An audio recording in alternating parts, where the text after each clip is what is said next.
NTPC ఉద్యోగుల ప్రధాన డిమాండ్లను ఐఎన్టీయూసీ ఆధ్వర్యంలో సాధిస్తే కొన్ని సంఘాల నాయకులు సాధించినట్లు చెప్పుకుంటూ కార్మికులను మోసగిస్తున్నారని ఐఎన్టీయూసీ జాతీయ కార్యదర్శి ఎన్టీపీసీ ఉద్యోగుల వేతన కమిటీ ఎన్బీసీ కమిటీ సభ్యుడు బాబర్ సలీం పాషా అన్నారు. సోమవారం రాత్రి ఎన్టీపీసీ గేట్ వద్ద మజ్దూర్ యూనియన్ ఆధ్వర్యంలో నిర్వహించిన గేట్ మీటింగ్ సమావేశంలో బాబర్ సలీం పాషా ముఖ్య అతిథిగా పాల్గొని మాట్లాడారు. ఐఎన్టీయూసీ సాధించిన వాటికి కాపీ పేస్ట్ చేసి తామే చేసినట్లు ప్రచారం చేసుకునే నాయకులను నమ్మవద్దని అన్నారు. ఎన్టీపీసీ ఉద్యోగుల పీఆర్పీ ఐఎన్టీయూసీ సాధించిందని వాటిని ఇతర సంఘాలు తామే సాధించినట్లు చెప్పుకుంటున్నారు. ఈసారి పీఆర్పీ గతం కంటే ఎక్కువ శాతం లభిస్తుందని, దసరాకు ముందే కార్మికులకు లభిస్తుందని అన్నారు. కేంద్రంలో బీజేపీ అధికారంలో ఉన్న బీఎంఎస్ కార్మిక సంఘం ఉద్యోగుల డిమాండ్లను ఏ ఒక్కటి కూడా సాధించలేకపోతుందని విమర్శించారు. ఎన్టీపీసీలో కొత్త ఉద్యోగుల నియామకం జరగడం లేదని, ఎన్బీసీ సమావేశాలు సక్రమంగా నిర్వహించడం కోసం కూడా చొరవ తీసుకోలేదని అన్నారు. ఎన్టీపీసీలో ఐఎన్టీయూసీనే బలమైన కార్మిక సంఘం అని తెలిపారు. ఉద్యోగులకు ఎగ్జిక్యూటివ్ మాదిరిగా మెడికల్ గ్రౌండ్లో బదిలీల అమలు కోసం త్వరలోనే మానస స్కీమ్ అమలు జరుగుతుందని అన్నారు. అదేవిధంగా ఫాస్ట్ ట్రాక్ పదోన్నతులు కూడా త్వరలోనే అందజేస్తామని తెలిపారు. కాగా ఈ గేట్ మీటింగ్కు Mazdoor union working president V Krishnaiah అధ్యక్షత వహించగా ముక్క సుదర్శన్, బాబాయి నరసయ్య, మల్లారెడ్డి, దామోదర్ రెడ్డి, వేణుగోపాల్, రాజేశ్వర్, సుగుణాకర్ రావు, కమలాకర్ రెడ్డి, ఆరెల్లి సత్యనారాయణ గౌడ్, కిషోర్, పొద్దున రాజేశం, చిన్నయ్య, జిల్లా ఐఎన్టీయూసీ అధ్యక్షుడు భూముల చందర్, అనుమాస శ్రీనివాస్, జీన్స్ తదితరులు పాల్గొన్నారు. ఈ గేట్ నెంబర్ 1కు ఒక పెద్ద చరిత్ర ఉంది. ఆ చరిత్ర నాతో ముడిపడి ఉంది, మన అందరితో ముడిపడి ఉంది. మన అందరి యొక్క శ్రమ, మనతో పాటు ఈరోజు ఉన్నటువంటి కార్మికులు, మనల్ని విడిచి పదవి విరమణ పోయినటువంటి కార్మికుల యొక్క శ్రమ, చెమట, వారి యొక్క వయసు, వారి యొక్క ప్రతి ఒక్క ఆలోచన ఈ గేట్ నెంబర్ 1 ఈ రామగుండం ప్లాంట్తో ముడిపడి ఉన్నది. అందుకే ఈరోజు మీరు గమనించి ఉంటారు, వేదికపై ఉన్నటువంటి వాళ్ళు మన పుర ప్రముఖులు కాబట్టి వారి స్వాగతం మీరు గట్టిగా చప్పట్లతో కొట్టాలని చెప్పి మనం చేస్తా ఉన్నాం. వీరి కాంట్రిబ్యూషన్ ఉన్నది. నేను ఈ స్థాయికి రావడానికి వీరందరి కాంట్రిబ్యూషన్ ఉన్నది. రామగుండం టౌన్షిప్లో ఉన్నటువంటి ప్రతి ఒక్క కుటుంబ సభ్యులతో పాటు ఈ ప్రాజెక్టులో పనిచేసినటువంటి ప్రతి ఒక్కరి యొక్క ఆలోచన విధానంతో పాటు వారి ఆశీస్సులు కూడా నాకు ఉన్నాయి. కాబట్టే నేను ఈ ప్రాజెక్టులో 30 సంవత్సరాలు పనిచేసి మీతో పాటు జాతీయ స్థాయికి ఎదిగి సెంట్రల్ లీడర్ కాగలిగానంటే కేవలము ఎన్టీపీసీ రామగుండం వాసుల యొక్క కుటుంబ సభ్యుల యొక్క ఆశీర్వాదం అని, ఆపై దేవుని యొక్క ఆశీర్వాదం అని చెప్పేసి నేను సవ్యంగా మనవి చేస్తూ, ఈరోజు పీఆర్పీ సమస్య గురించి నేను చెప్పా, ఇప్పుడు మీకు మాట్లాడాను. అదేవిధంగా పిఆర్ఎంఎస్ ఒక విషయం నేను మీకు చెప్తా ఉన్నాను. పిఆర్ఎంఎస్ ఎవరు కూడగొట్టిరయ్యా? మా మిత్రుడు చెప్పారు 2014 తర్వాత కేంద్ర ప్రభుత్వం తీసుకున్నటువంటి నిర్ణయం అని చెప్పి వారు చెప్పారు. మరి ఇది వాస్తవం కాదా అని చెప్పి నేను చెప్తా ఉన్నాను.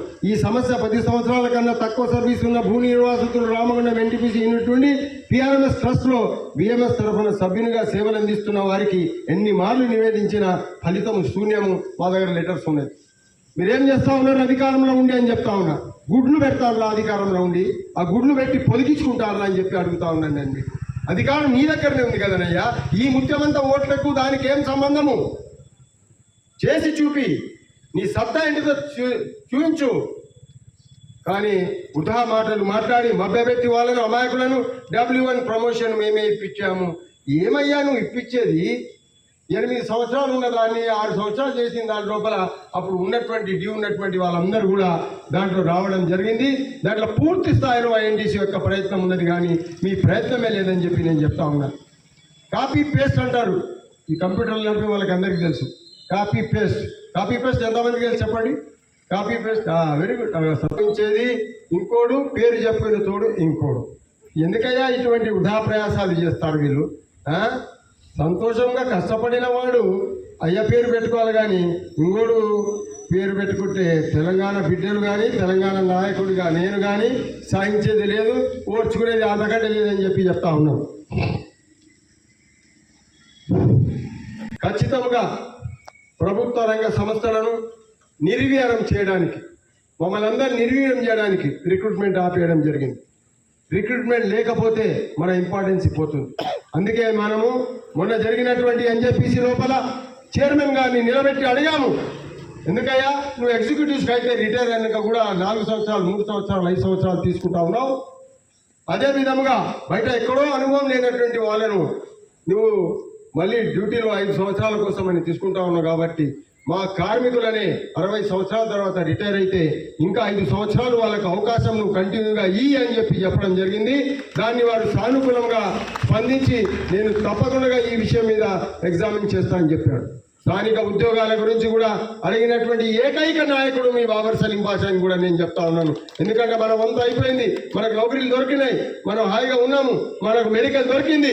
ఇక మన సోదరులకు వద్దా, ఈ ప్రాంతంలో ఉన్నటువంటి వాళ్ళకు వద్దా, ఈ ప్రాంతంలో కష్టపడుతున్న వాళ్ళకు వద్దా, ఈ ప్రాంతంలో పొల్యూషన్ లేదా, ఎటువంటి దుస్థితిలో వాళ్ళు ఉన్నారనేటువంటిది కూడా మనం ఆలోచించాలి. ఉద్దేశము జరగబోయే 25వ తారీఖు ఎన్నికల లోపల మనమందరం కూడా కార్మికుల ఐక్యత, కార్మిక బలము, కార్మిక సమస్యలను మనము మన పట్ల విశ్వసనీయతను చాటుకుంటూ ఐఎన్టీసీ యొక్క చేతిలో చేయి గుర్తుకే ఓటేసి ఐఎన్టీసీని గెలిపించి రాబోయే పేరు విజన్ లోపల మనమందరం కూడా గతం కంటే కూడా ఎక్కువ అనుకూలమైనటువంటి వాతావరణంలో పేరు విజన్ చేసుకోవాలని చెప్పేసి సవ్యంగా నేను మనవి చేస్తూ ఉన్నాను. మోసపూరితమైనటువంటి మాటలు, చేతగాని చేష్టలు, బయట వారిని పిలుచుకొని తన బలము చాలక కుంటివాడు కర్ర పట్టుకున్నట్ల గేట్ మీటింగ్లు కానీ గెస్ట్ హౌస్లలో కూర్చొని ఫోన్లు చేసి పిలుచుకుంటే రామగుండం కార్మికులు ఓట్లు వేస్తారంటే నాకు నవ్వుతో పాటు జాలి వేస్తుందని చెప్పి నేను సవ్యంగా మనం చేస్తా ఉన్నాను. ఈరోజు ఇక్కడ నిలబడినటువంటి కార్మిక సోదరులందరూ కూడా స్వచ్ఛందంగా, ప్రేమతో, ఆప్యాయతతో, ఒక విశ్వాసంతో, ఒక నమ్మకంతో ఇక్కడ వర్షం వచ్చినప్పటికీ కూడా వచ్చి నిలబడ్డారు. మరి ఇదే నిదర్శనమని కూడా వారికి తెలియపరుస్తూ ఉన్నాను. సోదరులారా, గత 1980వ సంవత్సరంలో మొట్టమొదటిసారిగా యాజమాన్యం యొక్క నిరంకుశత్వానికి, యాజమాన్యం అప్పుడు చేస్తున్నటువంటి శ్రమ దోపిడీకి విరుద్ధముగా ఆనాడు ఉన్నటువంటి నాయకులు వీరయ్య గారు కానీ, అప్పుడు ఉన్నటువంటి చలపతిరావు గారు కానీ, అప్పుడు ఉన్నటువంటి నా సోదరులు ఆ యూనియన్ని స్థాపించి 1980 లోపల ప్రథమముగా ఈ యొక్క ఎన్టీపీసీ రామగుండంలో ఎన్నిక జరిగింది. ఆ ఎన్నికలో నన్ను అందరూ ప్రేమతో ప్రధాన కార్యదర్శిగా అప్పుడు ఎన్నుకున్నారు. అప్పుడు ఒకటే ఎంప్లాయీస్ యూనియన్ ఉండేది, 10 పోస్టులు ఉండేటివి, ప్రతి ఒక్క పోస్టుకు ఒకరు కాంటెస్ట్ చేసేవాళ్ళు. అలాగ 91 వరకు జరిగింది. ఆ 91 వరకు జరిగిన దాంట్లో 8 పర్యాయాలు నన్ను గెలిపించుకోవడం జరిగింది. 2 పర్యాయాలు నేను కాంటెస్ట్ చేయలేదు, ఒక పర్యాయం ఓడిపోవడం జరిగింది అని చెప్పి సవ్యంగా మనవి చేస్తా ఉన్నాను. ఇది ఒక ప్రస్థానం, ఇది ఒక పోరాట పటం. కార్మికుల పట్ల ఉన్నటువంటి నమ్మకము, విశ్వసనీయత, కార్మికులే నా హృదయము, కార్మికులే నా సర్వస్వము, కార్మికుల్లోనే ఉండాలి, కార్మికుల్లోనే చనిపోవాలి అనేటువంటి ఒక దృఢ సంకల్పంతో నేను మీ ముందర ఉన్నాను. కాబట్టి 45 సంవత్సరాల నుంచి ఏకదాటిగా ఇక్కడ 20 పర్యాయాలు మనం గెలుచుకోవడం జరిగింది. ఈ 21సారి కూడా గెలుపు మీదేనని చెప్పి కూడా నేను దృఢ విశ్వాసంతో మీ అందరికి తెలియపరుస్తూ ఉన్నాను. సోదరులారా, ఎన్బీసీలో ఆనాడు, ఈనాడు, రేపు ధైర్యముగా, నిక్కచ్చిగా మీ సమస్యల పట్ల అవగాహన చేసుకొని యాజమాన్యంతో మాట్లాడి, పోరాడి, నచ్చజెప్పి సాధించగల సత్తా ఐఎన్టీసీ తప్ప ఎన్బీసీలో ఎవరికి ఏ మొగనికి లేదని చెప్పి సవ్యంగా చెప్తా ఉన్నాను. जो हुआ है डीटी बैच का आदमी को जो सस्पेंड किया गया था, एक आदमी का जो कैजुअलिटी हो गया, ఒక మనిషి యొక్క క్యాజువాలిటీ అయిపోయింది. అక్కడ కాంట్రాక్ట్ లేబర్ది ఏదైతే పర్మిట్ విషయం లోపల ఒత్తిడి తీసుకొచ్చేసి కార్మికుని సస్పెండ్ చేశారు. కార్మికుని సస్పెండ్ చేసినప్పుడు అక్కడ ఎవరు బిఎంఎస్ యూనియన్ ఉన్నది, అక్కడ బిఎంఎస్ యూనియన్ ఉన్నది, 2 సీట్లు వాళ్ళవి, సెంట్రల్ లీడర్ వాడు, అడిషనల్ సెంట్రల్ లీడర్ గణేష్ అక్కడ ఉన్నాడు, ప్రత్యక్షంగా అక్కడ ఉన్నాడు సర్వీస్ లోపల.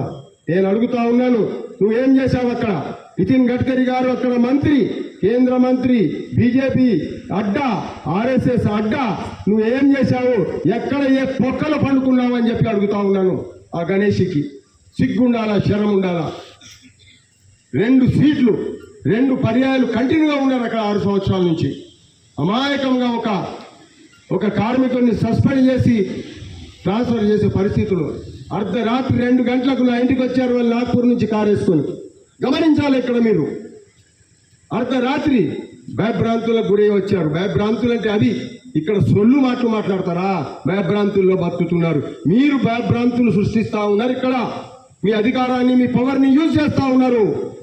మీరు మీ పవర్ని ఎక్కడ యూజ్ చేయాలో అక్కడ యూజ్ చేయకుండా అమాయకులైనటువంటి కార్మికులను ఓట్ల కోసం మోసం చేసి మీ పవర్ని యూజ్ చేస్తూ ఉన్నారు.